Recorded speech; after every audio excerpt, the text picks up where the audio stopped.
नमस्कार, आप देख रहे हैं न्यूज 18। मैं हूं आपके साथ मेनका चौधरी। मॉडल दिव्या पाहुजा की मौत के तार उस जेल से भी खंगालने की कोशिश हो रही है जिस जेल में उसने बीते साल 7 साल बिताए। गैंगस्टर की गर्लफ्रेंड के मर्डर में गैंगवार का एंगल भी तलाशा जा रहा है। इस मर्डर में मिस्ट्री जितने राज्य से जुड़े हैं उतने ही किरदारों ने मामले को और उलझा दिया है। दिखाते हैं आपको ये स्पेशल रिपोर्ट।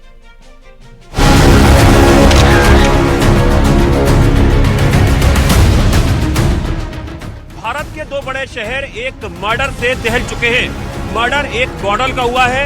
मॉडल के मर्डर के तार कहां तक जुड़े हैं ये जानकर आप हैरान रह जाएंगे।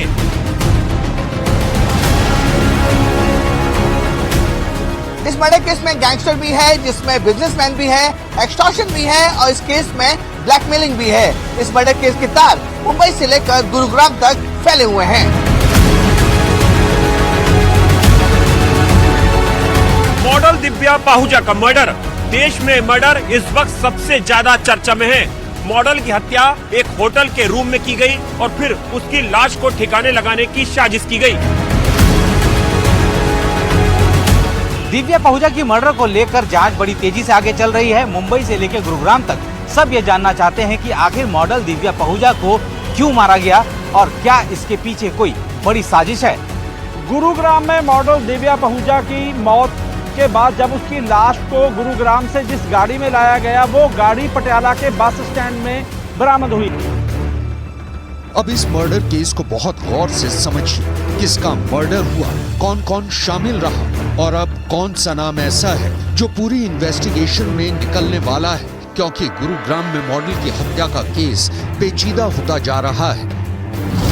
दिव्या पाहुजा की उम्र 27 साल थी। वो गुरुग्राम के बलदेव नगर की रहने वाली थी। गुरुग्राम के सिटी पॉइंट होटल में उसकी हत्या कर दी गई। इस केस में मॉडल दिव्या पाहुजा के दोस्त एक बिजनेसमैन अभिजीत सिंह को पुलिस ने गिरफ्तार कर लिया, लेकिन अब तक पुलिस को मॉडल का शव नहीं मिला है। City point hotel Abhijit Singh का ही है और उसके साथ 2 और लोगों को गिरफ्तार किया गया है। पता लगा कि एक लड़की की लाश को वहां से डिस्प्लेस किया गया 3 लोगों द्वारा।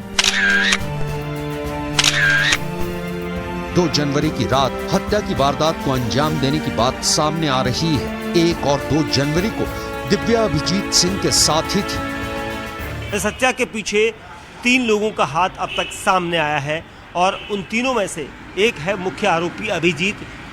गुरुग्राम पुलिस ने जब उसे गिरफ्तार किया तो उसने इसी होटल से ये पूरी जानकारी दी और इसी होटल के सीसीटीवी कैमरा फुटेज को पुलिस ने चेक किया था तो होटल सिटी पॉइंट का ही मालिक इस पूरी हत्या के मुख्य आरोपी के तौर पर जाना गया। मॉडल दिव्या पाहुजा के मर्डर को लेकर जो सीसीटीवी फुटेज मिले हैं उसमें भी आरोपी देखे जा सकते हैं। वो दिव्या पाहुजा के शव को ले जाते हुए नजर आ रहे हैं। ये मामला इसलिए उलझा हुआ है क्योंकि इस केस में ऐसे तार हैं जो ब्लैकमेलिंग से आगे बढ़ते हुए नजर आ रहे हैं। मॉडल दिव्या पाहुजा के मर्डर में एक्सटॉर्शन का जिक्र भी आया है। दावा है कि होटल मालिक अभिजीत सिंह से वो लगातार पैसे की मांग करती थी। इसी से परेशान आकर अभिजीत ने उसका मर्डर किया। पुलिस के मुताबिक इसके बाद अभिजीत ने होटल के ही कर्मचारियों को 10 लाख रुपए देकर लाश को ठिकाने लगवाया। अभिजीत और दिव्या के बीच क्या हुआ, इसकी जांच चल रही है। दिव्या दिल्ली के कारोबारी अभिजीत के साथ नए साल का जश्न मनाने गई थी। इसके बाद 2 जनवरी को कारोबारी और दिव्या गुरुग्राम के होटल में आकर रुके। फिर इस होटल में दिव्या पाहुजा की हत्या कर दी गई। दिव्या की हत्या का आरोप जिस अभिजीत पर लगा है उसने पुलिस को बताया है कि ब्लैकमेलिंग बढ़ती जा रही थी, पैसे की डिमांड बहुत ज्यादा हो रही थी।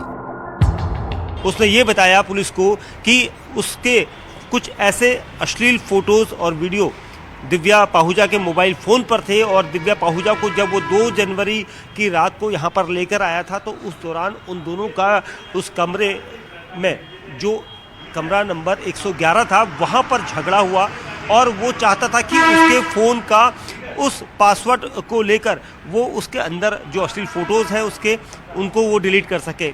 ऐसा दावा और ऐसी दलील उसने गुरुग्राम पुलिस के सामने रखी और उसके बाद उस आवेश में आकर उसने दिव्या की हत्या कर दी। लेकिन दिव्या पाहुजा को लेकर एक केस ऐसा है जिसने पुलिस को बहुत ज्यादा परेशान कर दिया है। मॉडल दिव्या पाहुजा के मर्डर का केस बहुत चौंकाने वाला है। 1 जनवरी को नए साल के जश्न में दिव्या पाहुजा और अभिजीत सिंह बाहर घूमने गए। 2 जनवरी की सुबह 4:15 बजे गुरुग्राम के सिटी पॉइंट होटल में दोनों ने कमरा बुक किया।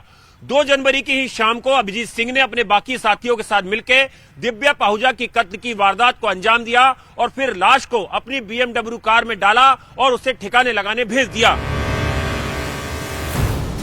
दिव्या का फोन जब बंद मिला तो उसके घर वालों ने पुलिस में शिकायत।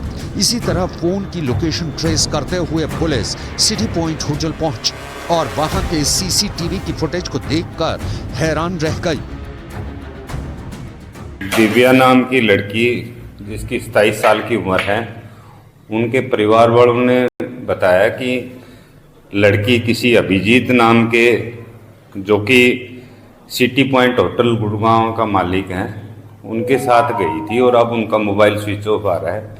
जो पुलिस ने सिटी पॉइंट होटल में जा कर के CCTV फुटेज को खंगाला तो अपराध की होने की पुष्टि होने पर अभियोग अंकित किया गया है और आगे अभी इन्वेस्टिगेशन की जा रही है। दिव्या पाहुजा के मर्डर का पता तब चला जब होटल सिटी पॉइंट के CCTV फुटेज को खंगाला गया, तभी इस मर्डर का पर्दाफाश हुआ। लेकिन अभी तक पुलिस को मॉडल दिव्या का शव बरामद नहीं हुआ है। शव की लोकेशन क्या है, इसके लिए हरियाणा से लेकर पंजाब तक जांच तेज कर दी गई है।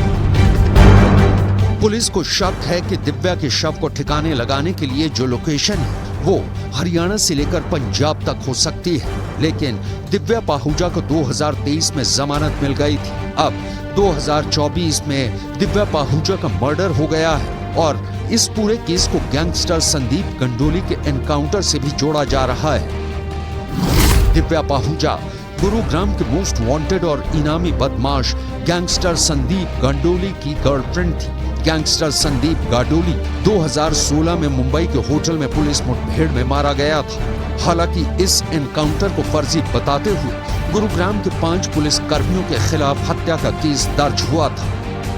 मॉडल दिव्या पाहुजा की लोकेशन को ट्रेस करते हुए हरियाणा पुलिस ने मुंबई में गैंगस्टर संदीप गांडोली का इनकाउंटर किया था। ये इनकाउंटर 7 फरवरी 2016 का हुआ था, यानी कि आज से ठीक 8 साल पहले। इसी केस में दिव्या पाहुजा मुख्य आरोपी थी और 7 साल तक जेल में बंद रही। दिव्या पाहुजा जब जेल से बाहर निकली तब भी वो ऐसे लोगों के संपर्क में रही जो कहीं ना कहीं अपराधियों के आसपास वाला नेटवर्क या कहीं के कनेक्शन कहा जाएगा।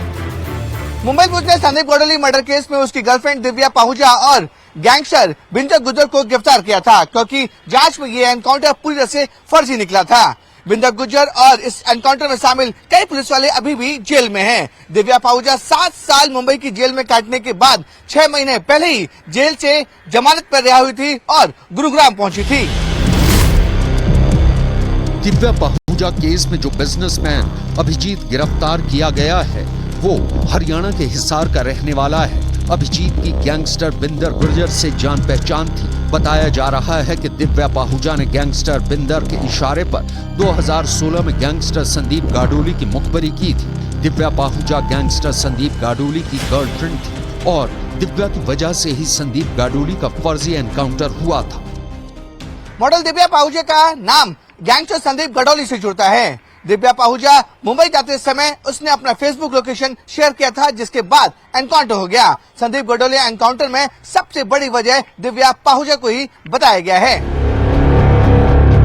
मॉडल दिव्या पाहुजा के केस में इस वक्त 3 राज्यों का कनेक्शन है। इसमें हरियाणा भी है, पंजाब भी है और महाराष्ट्र में भी जांच की जरूरत है, क्योंकि एक गैंगस्टर संदीप गांडोली के एनकाउंटर को लेकर मॉडल दिव्या पाहुजा 7 वर्षों से जेल में थी और वो जुलाई 2023 में ही जमानत पर बाहर आई थी। सवाल है कि क्या मॉडल दिव्या पाहुजा के मर्डर का प्लान बहुत पहले से तैयार था और इसकी वजह बना एक गैंगस्टर का एनकाउंटर। मॉडल दिव्या पाहुजा का नाम गैंगस्टर संदीप गांडोली की मुखबरी करने में आया था, इसलिए इस केस में जांच का एंगल ये भी है, क्या दिव्या पाहुजा की मुखबरी ही उसकी हत्या की वजह बन गई, यानी संदीप गांडोली का फर्जी एनकाउंटर, जिसके बाद मॉडल दिव्या पाहुजा की हत्या की साजिश शुरू हो गई। इस वक्त गुरुग्राम पुलिस की कई टीम दिव्या पाहुजा के शव की तलाश कर रही है। आरोपियों से लगातार पूछताछ चल रही है, लेकिन इस पूरे केस में गैंगस्टर वाले एंगल गुरुग्राम पुलिस को बहुत ज्यादा प्रेशर में डाल दिया है।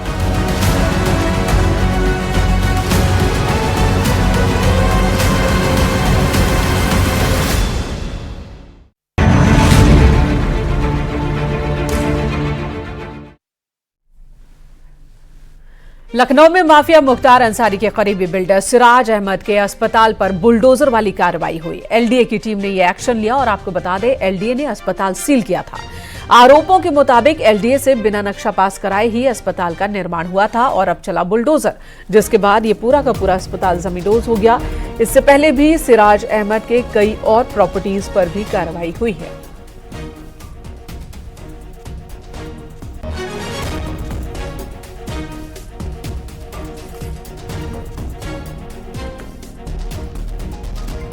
लखनऊ में बांदा जेल में बंद पूर्वांचल के माफिया मुख्तार अंसारी के करीबी बिल्डर सिराज अहमद की पर बड़ा एक्शन हो रहा है। हम इस वक्त लखनऊ में एफआई अस्पताल पर मौजूद हैं, जहां पर एलडीए द्वारा इस अस्पताल को ध्वस्त करने की कार्रवाई की जा रही है। सुबह से ही इस अस्पताल को ध्वस्त करने के लिए यहां पर जो मशीन्स हैं उनकी तैनाती कर दी गई थी। एलडीए और प्रशासन की टीम यहां पर तैनात थी। लगातार लोगों को इस बिल्डिंग के आसपास से हटाया जा रहा था और अब इस बिल्डिंग का आगे का हिस्सा पूरी तरह से ध्वस्त कर दिया गया है। इस बिल्डिंग में हॉस्पिटल रन होता था और साथ ही यहाँ पर नर्सिंग का इंस्टीट्यूट भी था। यहाँ पर 24 दिसंबर को इस बिल्डिंग को सील कर दिया गया था और आप देख रहे हैं कि कई सारी मशीन्स के जरिए इस पूरी बिल्डिंग को ध्वस्त करने की कार्रवाई की जा रही है।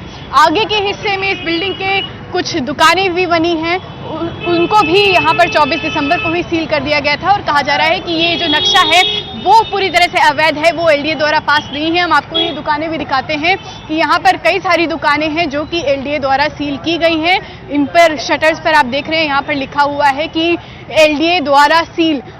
डेट भी पड़ी हुई है कि 24 दिसंबर 2023 को ये जो दुकानें हैं वो सील की गई थी और यहाँ पर लिखा भी है कि ये निर्माण अवैध है और ये पूरी जो बिल्डिंग है हॉस्पिटल के आगे के हिस्से में ये दुकानें बनी थी और इस बिल्डिंग को अब ध्वस्त किया जा रहा है क्योंकि इसका जो नक्शा है वो एलडीए द्वारा स्वीकृत नहीं है, पास नहीं है। ऐसे में इस पूरे अस्पताल को यहाँ पर गिराया जाएगा। साथ ही सिराज अहमद का ही एफआई टावर जो ठीक इस अस्पताल के पीछे की तरफ है, उसकी भी 2 फ्लोर्स को अवैध बताया गया था। ऐसे में वहां पर 24 अपार्टमेंट जो थे उनको वेकेंट करा लिया गया था, उनको नोटिस पहले से ही दे दिया गया था और यहाँ पर आज इस अस्पताल पर ये कार्रवाई हो रही है। 24 दिसंबर 2023 को इस अस्पताल को सील कर दिया गया था और जिसके बाद आज की डेट तय की गई थी इसको वेकेंट करने की। हम आपको दिखाते हैं भारी संख्या में पुलिस बल भी यहाँ तैनात है क्योंकि ये मेन रोड के पास अस्पताल है, बर्लिंगटन चौराहे के ठीक पास में अस्पताल है।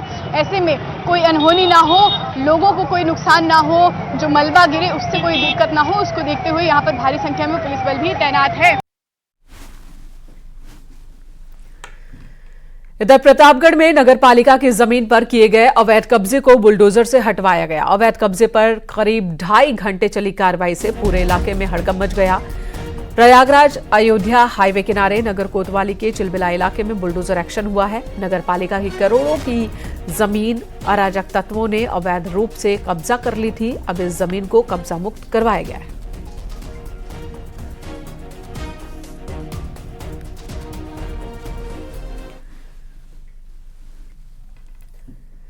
पीलीभीत में अवैध कॉलोनीज पर बाबा का बुलडोजर लगातार गरज रहा है। शहर कोतवाली क्षेत्र के फीलखाना इलाके में यह कार्रवाई हुई है। आरोपों के मुताबिक कोर्ट के यथास्थिति बनाए रखने के आदेश के बावजूद अवैध कॉलोनाइजर्स ने उस पर कॉलोनी बनानी शुरू कर दी थी। शिकायत मिलने पर सिटी मजिस्ट्रेट तहसील प्रशासन की टीम को लेकर मौके पर पहुंचे और अवैध बन रही कॉलोनी पर बुलडोजर चलवाया। प्रशासन की कार्रवाई से भूमाफियाओं में खौफ है।